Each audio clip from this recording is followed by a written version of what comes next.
మనవాళ్లు చనిపోయిన తర్వాత మన చుట్టూనే తిరుగుతూ ఉన్నారు అంటే మనకు ఎలా తెలుస్తుంది అనే విషయం ఇప్పుడు తెలుసుకుందాం.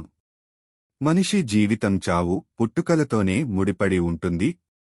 భూమి మీద పుట్టిన ప్రతి వ్యక్తి ఖచ్చితంగా చనిపోతాడు. మనిషి చనిపోవడం వరకు మాత్రమే మనకు తెలుసు. కాని చనిపోయిన తర్వాత ఆ వ్యక్తి ఏమవుతాడు అనే విషయం ఎవరికీ తెలీదు. ఆత్మ గాలిలో కలిసిపోతుందని కొందరు నమ్మితే, తమకు నచ్చిన వారి చుట్టూనే తిరుగుతూ ఉంటుందని కొందరు భావిస్తారు. ఒకవేళ నిజంగానే మనవాళ్లు చనిపోయిన తర్వాత మన చుట్టూనే తిరుగుతూ ఉన్నారు అంటే మనకు ఎలా తెలుస్తుంది అనే విషయం ఇప్పుడు తెలుసుకుందాం. గరుడ పురాణం ప్రకారం చనిపోయిన మనిషి వారి కర్మల ఆధారంగా స్వర్గానికి, నరకానికి పోతారు అని భావిస్తారు.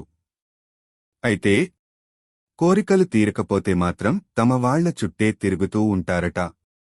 ఆ విషయాన్ని కొన్ని సంకేతాలతో మనకు చెప్పాలనే ప్రయత్నాలు చేస్తూ ఉంటారట.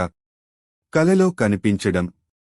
చనిపోయిన వ్యక్తులు మనకు పదే పదే కలలో కనిపిస్తున్నారు అంటే వారి ఆత్మ ఇంకా మీ చుట్టూనే తిరుగుతూ ఉంటుందని అర్థమట.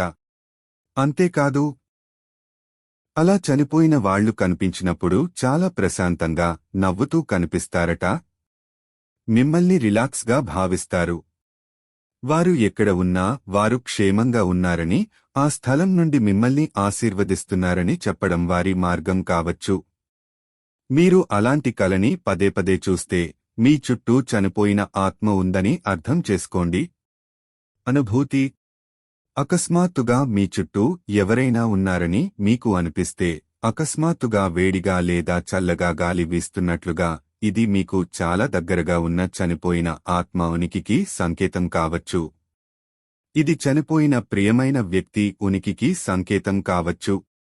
కొన్నిసార్లు ఈ భావన చాలా వాస్తవమైనది. వారు మీకు చాలా దగ్గరగా ఉన్నట్లు మీరు భావిస్తారు. మీరు వాటిని అనుభవించవచ్చు.